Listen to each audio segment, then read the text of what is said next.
என்னங்க புரட்டாசி போயாச்சு, ஐப்பசியும் பொறந்தாச்சு. இனி மட்டன் கடைக்கு நடைய கட்ட வேண்டியதா.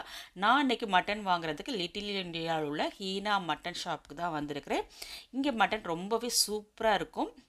இந்த ஷாப் எங்கே இருக்குன்னா ஓல்டு ஹனிஃபாவுக்கு பக்கத்துலேயே தாங்க இருக்குது. எப்பயாவது லிட்டில் இந்தியா பக்கம் வந்தோம்னா நாங்கள் இந்த ஷாப்பில் தான் வந்து வாங்கிட்டு போவோம். ஸோ இங்கே வந்து மட்டன் வந்து பார்த்திங்கன்னா நம்ம ஊர் வந்து செம்மறியாட்டு கறி மாதிரி ரொம்ப டேஸ்ட்டாக சூப்பராக இருக்கும். ஃப்ரெஷ்ஷாக வரும் கறி. மற்ற கறிகள்லாம் பார்த்திங்கன்னா வேக வைக்கும் போது மேலே கருப்பு கருப்பாக ஒரு கசடு மாதிரி வந்து நிற்கும். ஆனால் இந்த கறியை வேக வைக்கும் போது தண்ணி ரொம்ப கிளியராக இருக்கும். ரொம்ப டேஸ்ட்டும் ரொம்ப சூப்பராக இருக்கும். ஸோ பார்க்கும்போதே கறி நல்லா ஃப்ரெஷ்ஷாக இருக்கும். நம்ம சூஸ் பண்ணி நம்ம எந்த மாதிரி கறி நம்ம எடுக்க சொல்கிறோமோ நம்ம கண்ணு முன்னாடியே வச்சு அவங்க சூப்பராக எடுத்து கொடுப்பாங்க.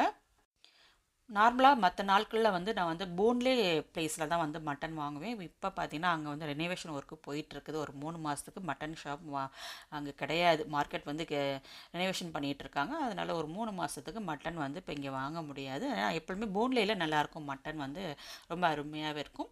ஸோ அங்கே தான் சண்டே அங்கே போய் வாங்கினா ஃப்ரெஷ்ஷாக இருக்கும். இந்த கறி நாங்கள் வந்து எப்பவுமே பார்த்திங்கன்னா போயிட்டு வாங்கிட்டு வந்த உடனே சமைச்சிருவோங்க. உடனே சமைச்சு சாப்பிட்டிங்கன்னா அவ்வளோ ஒரு ஃப்ரெஷ்ஷாக வாசமாக செம சூப்பராக இருக்கும்.